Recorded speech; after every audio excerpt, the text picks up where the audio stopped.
ಚೆನ್ನಾಗಿ ಆಡಿದ್ರಿ ನೀವು, ತುಂಬಾ ಇನ್ವಾಲ್ವ್ ಆಗೋಗ್ಬಿಟ್ಟಿದ್ದೀನಿ ಅರೆ ರೆಡಿನಾ?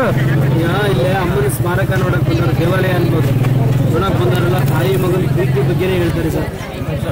ಎಷ್ಟು ಕಷ್ಟಪಟ್ರಿ ಸರ್? ನನ್ನ ತಾಯಿಯವ್ರ ಜೀವನದಲ್ಲಿ ಏನು ಕಷ್ಟಪಟ್ಟರು ಅಷ್ಟೇ ಇಲ್ಲಿ ಕಷ್ಟಪಟ್ವಿ ನಾವು. ಅಮ್ಮವ್ರಿಗೆ ಹೇಗೆ ಮಾಡಿದ್ರೆ ಚೆನ್ನಾಗಿರುತ್ತೆ ಯೋಚನೆ ಮಾಡಿ ಕಷ್ಟಪಟ್ಬಿಟ್ವಿ. ಯಾವ ರೀತಿ ಅವರಿಗೆ ಕಟ್ಟಿದ್ರೆ ಒಂದು ಅಳತೆಗಾದರೂ ಸರಿ ಹೋಗ್ಬೋದು ಅಂತ ಅದು ಕಂಡಿದ್ದು ನನಗೆ. ಅಭಿಮಾನಿಗಳಲ್ಲಿ ನಿಮ್ಮಲ್ಲಿ ಇಲ್ಲ ನೀವು ಮಾಡಿದರೆ ಒಂದು ಗುಡಿನ ಮಾಡಿ ಮುಗಿಸಿದ್ರೆ ನಿಜವಾಗ್ಲೂ. ಆಮೇಲೆ ಶ್ರೀಗಳು ಬಂದರು, ಇವರು ಹೇಳಿದ್ರು ಚೆನ್ನಾಗಿ ಮಾಡಿದೆಯಪ್ಪ. ನಾನು ಹೇಳಿದೆ 25ನೇ ವರ್ಷ ಆಯಿತು, ಅದೇ ಇದು ಮದುವೆ ಆಗಿದ್ದು ಅಂತ ಹೇಳ್ಬಿಟ್ಟು ಅದು ನನಗೆ ಗೊತ್ತಿಲ್ಲ. ನಮ್ಮ ಶ್ರೀಮತಿಯವ್ರು ಜ್ಞಾಪಕ ಮಾಡ್ತಾಯಿದ್ರು 25 ವರ್ಷ ಆಯಿತು ಅಂತ ಹೇಳ್ಬಿಟ್ಟು.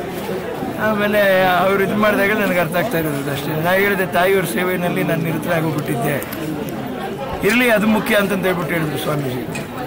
ಅದು ತಾಯಿಯವ್ರ ಸೇವೆ.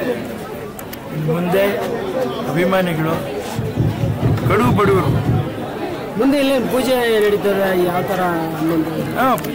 ಪೂಜೆ ನಡೀತದೆ, ಅನ್ನದಾಸೋಹ ನಿತ್ಯ ಇರಬೇಕು ಅನ್ನುವಂಥ ಉದ್ದೇಶದಲ್ಲೇ ಇದು ಮಾಡಿ. ಮಹಾಬಲಿಪುರಂನಿಂದ ಕೆತ್ತನೆಯವ್ರನ್ನ ಕರೆಸಿದ್ವಿ. ಕಲ್ಲುಗಳು ಸಪ್ರೇಟಾಗಿ ಸೆಲೆಕ್ಟ್ ಮಾಡಿ ಅದನ್ನು ಸ್ವಲ್ಪ ಸಾದ್ರಳ್ಳಿ ಬಂಡೆ ಅಲ್ಲಿ ಇಲ್ಲಿ ಎಲ್ಲ ಹುಡುಕ್ಬಿಟ್ಟು ಮಾಡಿ ಅದನ್ನ ಚೆನ್ನಾಗಿ ರೂಪಕ್ಕೆ ತರಬೇಕು ಅಂತ ಒದ್ದಾಡಿ. ಪಾಪ ಆರ್ಕಿಟೆಕ್ಟ್ ಅವರು ಜ್ಞಾನೇಶ್ ಅಂತ ಕಾಂಟ್ರಾಕ್ಟ್ ಮಾಡಿದ್ದೆ ನಮ್ಮ ಹನುಮಂತರಾಜು ಅಂತ ಎಳಚಗೆರೆ ಅವರು. ಇಂದು ಮರೆಯೋಕ್ಕಾಗಲ್ಲ ನನಗೆ.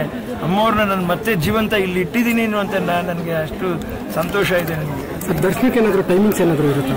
ಅದೇ ಖಂಡಿತ. ಬೆಳಗ್ಗೆ ಒಂದು 9:30 10 ಗಂಟೆಯಿಂದ 3:30 4 ಗಂಟೆ 5 ಗಂಟೆವರೆಗೂ.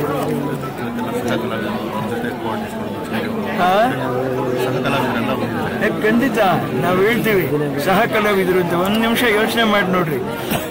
ಕಥಾನಾಯಕಿ ಎಲ್ಲ ನೆಗೆಟಿವ್ನೆಲ್ಲ ಎಲ್ಲಾರನ್ನೂ ಶೇಡ್ ಮಾಡಿಬಿಡೋಣ, ಬರೀ ಅವ್ರನ್ನೇ ಇಟ್ಟು ಎಷ್ಟೊತ್ತು ನೋಡೋಕ್ಕಾಗುತ್ತೆ?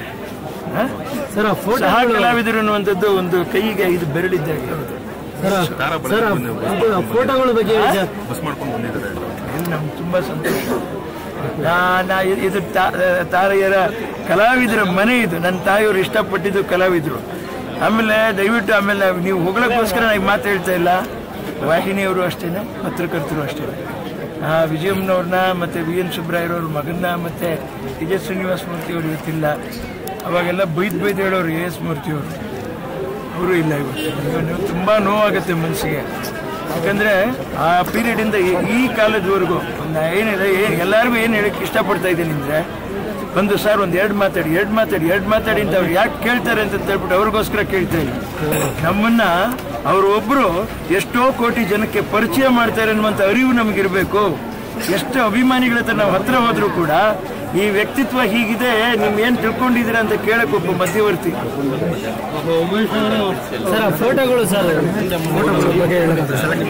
ಸೆಲೆಕ್ಟ್ ಮಾಡಿ ಫೋಟೋ ಇದು ಮಾಡಿ ಡ್ರಮ್ ಸ್ಕ್ಯಾನಿಂಗ್ ಮಾಡಿ ನಿಮ್ಗೇನು ಹೇಳುವಂಥದ್ದಿಲ್ಲ. ನಾವು ಎಲ್ಲ ಟೆಕ್ನಿಕಲ್ ಮುಂದುವರೆದವ್ರು. 62-63 ಫೋಟೋಗಳು. ಆಮೇಲೆ ಇದು ಅಮ್ಮವರ ಚರಿತ್ರೆ, ಆಮೇಲೆ ಅವರ ಲೈವ್ ಇದು ಏನೇನು ಪ್ರೋಗ್ರಾಮ್ಸ್ ಆಗಿದೆಯೋ ಎಲ್ಲ ಅದರ ಕ್ಲಿಪ್ಪಿಂಗ್ಸ್ ಹಾಕಿ ಅದರಲ್ಲಿ. ಆಮೇಲೆ ಅಮ್ಮವರ ಸಮಾಜಮುಖಿ ಕೆಲಸಗಳು ಏನೇನಿದೆಯೋ ಅದು ಹಾಕಿ.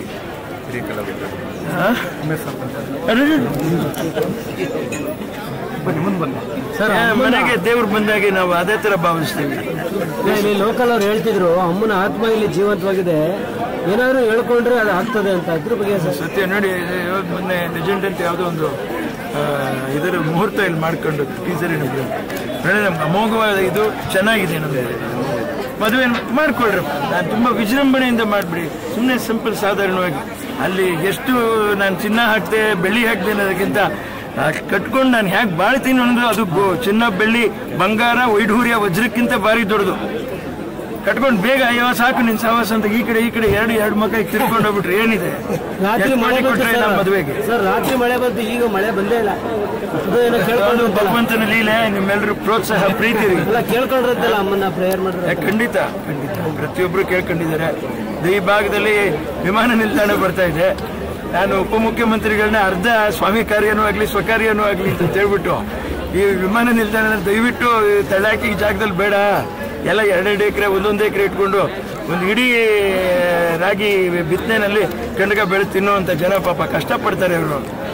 ಅದನ್ನು ದಯವಿಟ್ಟು ಇದು ಮಾಡಬೇಕು ಅಂತ ನಾನು ಇನ್ನು ಭವಿಷ್ಯದಲ್ಲಿ ನಾವು ಹೋಗಿ ವಿಧಾನಸೌಧಕ್ಕೆ ಹೋಗಿ ಖಂಡಿತ ರೈತರನ್ನೆಲ್ಲರನ್ನೂ ಕರ್ಕೊಂಡು ಹೋಗಿ ಖಂಡಿತ ನಾವು ಕೇಳ್ಕೊಳ್ತೀವಿ. ಖಂಡಿತ ವಿಮಾನ ನಿಲ್ದಾಣ ಇಲ್ಲಿ ಬೇಡ. ಉಪಮುಖ್ಯಮಂತ್ರಿಗಳೇ, ಮುಖ್ಯಮಂತ್ರಿಗಳೇ, ಇದು ನಮ್ಮ ಗ್ರಾಮಸ್ಥರ ಪರವಾಗಿ ನನ್ನ ಕಳಕಳಿಯ ವಿನಂತಿ. ಅವರ ಕಣ್ಣೀರು ಇದು ನಿಜವಾಗ್ಲು. ಯಾಕಂದ್ರೆ ಈ ವ್ಯವಸಾಯ ಮಾಡೋರು ಹೋಗ್ಬಿಡ್ತಾರೆ. ಇನ್ನು ನಮ್ಮ ಕರ್ನಾಟಕದಲ್ಲಿ ವ್ಯವಸಾಯ ಆದಂಗೆ, ರಾಗಿ ಬೆಳೆದಂಗೆ, ತೊಗರಿ ಬೆಳೆದಂಗೆ, ಅಲಸಂಡೆ ಬೆಳೆದಂಗೆ, ಇನ್ನೆಲ್ಲವರೇ ಬೆಳೆದಂಗೆ ಇನ್ನೇನೇನು ಸ್ವಾಮಿ ಹೇಳ್ಬೇಕು? ಚಿಲಕವರೆ ಸೊಪ್ಪು ಇಂಥವೆಲ್ಲ ಇನ್ನು ಬೆಂಗಳೂರು ಸುತ್ತಮುತ್ತ ಇನ್ನಿದು ಇಲ್ಲ ಅಂದರೆ ಎಲ್ಲ ಪೆಟ್ರೋಲ್ ಡೀಸೆಲ್ ಏರಿಕಿಂತ ಜಾಸ್ತಿ. ಈಗ ನೋಡಿ ಬೆಳ್ಳುಳ್ಳಿ, ಈರುಳ್ಳಿ ಎಲ್ಲೂ ಹೋಗಿ ಮಾರ್ಕೆಟ್ಗೆ ಏನೂ ಮಾಡೋಕ್ಕಾಗ್ತಾ ಇಲ್ಲ, ಕಷ್ಟ. ಅದರಿಂದ ನಾನು ಏನು ಹೇಳ್ತಾ ಇದ್ದೀನಿ, ಹೊಸರೇ ನನ್ನ ಉಸಿರು ಅಂತ ನನ್ನ ತಾಯಿಯವರು ತಿಳಿದಿದ್ದು ಸತ್ಯ, ಅದು ಸುಳ್ಳಲ್ಲ. ಭವಿಷ್ಯದಲ್ಲಿ ನಾನು ಇಲ್ಲಿ ಅನ್ನದಾಸೋಹ ಮಾಡಬೇಕು ಅಂದ್ರೆ 2-3 ಎಕರೆ ಕೊಂಡ್ಬಿಟ್ಟು ವ್ಯವಸಾಯ ಮಾಡಿ ಭತ್ತ ಬೆಳೆದಿನೇ ತಗೊಂಡ್ಬರ್ಬೇಕು. ನಾನು ಸುಲಭವಾಗಲ್ಲ. ಬಂದಂಥ ಕಲಾವಿದರಿಗೆ ನಾನು ಹೇಳಿ, ಅವ್ರು ಬಂದಿರೋದೇ ನನ್ನ ಮನೆಗೆ ದೈವಾನುಗ್ರಹ. ಅದು ದೇವರುಗಳು ಬಂದಾಗೆ ನಾನು ಭಾವಿಸ್ತಿದ್ದೀನಿ. ಕಲಾವಿದರು ಎಲ್ಲರೂ ದೇವರು ಸಮಾನ. ಇದರಲ್ಲಿ ಸಹ ಕಲಾವಿದರು, ನನ್ನ ನಾಯಕ ನಟ ಅದಲ್ಲ. ಸಬ್ ಹೈ ಸಮಾನ್, ಸಬ್ ಮೇ ಏಕ್ ಪ್ರಾಣ್, ತೆಜಕಿ ಅಭಿಮಾನ, ಹರಿಗಾನ ಗಾವು. ಅಮ್ಮನ ನೆನಪಲ್ಲಿ ಒಂದು ಚಿಕ್ಕದಾಗ ಒಂದು ಹಾಡು ಹೇಳೋದಾದ್ರೆ ಸರ್.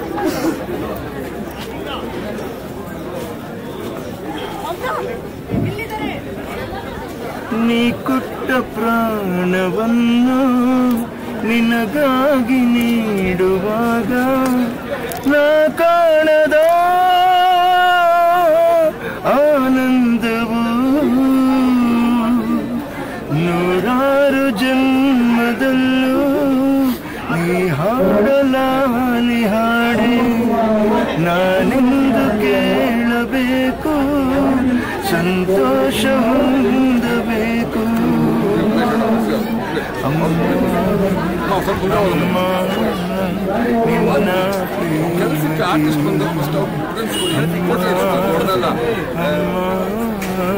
ನಿನ್ನ ತ್ಯಾಗಕ್ಕೆ.